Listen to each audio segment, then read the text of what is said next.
राजनीति में रिश्ते भी बनते हैं और टूटते भी हैं। कभी गुरु शिष्य का नाता दिखता है तो कभी भाईचारे की मिसाल। लेकिन जब वही रिश्ते सियासत की आग में तपते हैं तो राख बन जाते हैं। आज हम बात करेंगे दो नामों की, सचिन पायलट और नरेश मीणा। कभी दोनों का रिश्ता इतना गहरा था कि लोग नरेश को पायलट का छोटा भाई कहते थे, लेकिन वक्त बदला और यह भाईचारा धीरे धीरे दूरियों में बदल गया। राजस्थान विश्वविद्यालय के छात्र संघ से लेकर कांग्रेस की राजनीति तक नरेश मीणा हमेशा पायलट के साथ खड़े रहे।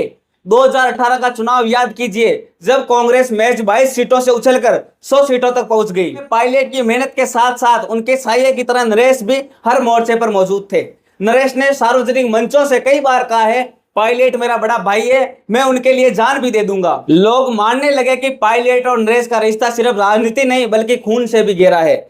लेकिन राजनीति की चालें कब करवट बदल ले कोई नहीं जानता। 2023 का विधानसभा चुनाव आया। नरेश मीणा ने कांग्रेस से टिकट मांगा, लेकिन पार्टी ने उन्हें टिकट नहीं दिया। यहीं से रिश्तों में पहली दरार पड़ी। नरेश ने बगावत की और निर्दलीय चुनाव मैदान में उतरे, लेकिन जनता का फैसला साफ था, नरेश चुनाव हार गए। हार के साथ ही नरेश का राजनीतिक सफर और पायलट के साथ उनका रिश्ता दोनों कमजोर पड़ने लगे। नवंबर 2024 के देवली उनियारा उपचुनाव में माहौल गर्म हुआ। नरेश ने एसडीएम अमित चौधरी को थप्पड़ जड़ दिया।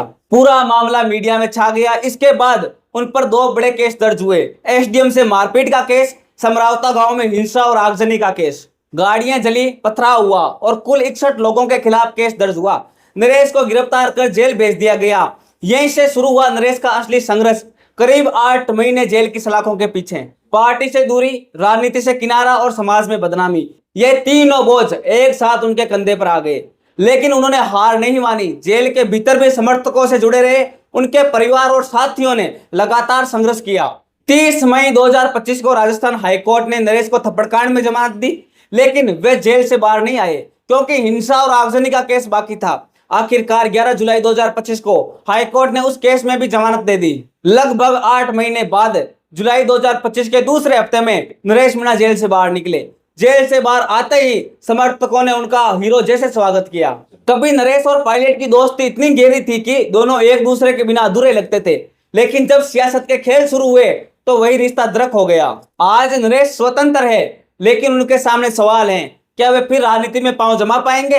क्या पायलट से रिश्तों की दरार भर पाएंगे या फिर ये दूरी हमेशा के लिए रह जाएगी? नरेश मीणा की कहानी हमें यह सिखाती है कि राजनीति सिर्फ रिश्ते बनाने का नाम नहीं है, बल्कि उन्हें निभाने का भी इम्तिहान है। दोस्ती, भरोसा और संघर्ष सब एक साथ चलते हैं। कभी जीत मिलती है, कभी हार और कभी साढ़े साथी का साया। अब सवाल आपसे, क्या आपको लगता है कि नरेश मीणा की ये मुश्किलें सिर्फ उनकी बगावत का नतीजा है या सचिन पायलट का साथ छोड़ना उनकी सबसे बड़ी गलती थी? कमेंट में अपनी राय जरूर बताइएगा और जुड़े रहिए भारत प्रेस के साथ, क्योंकि हम लाते हैं राजनीति के असली किस्से।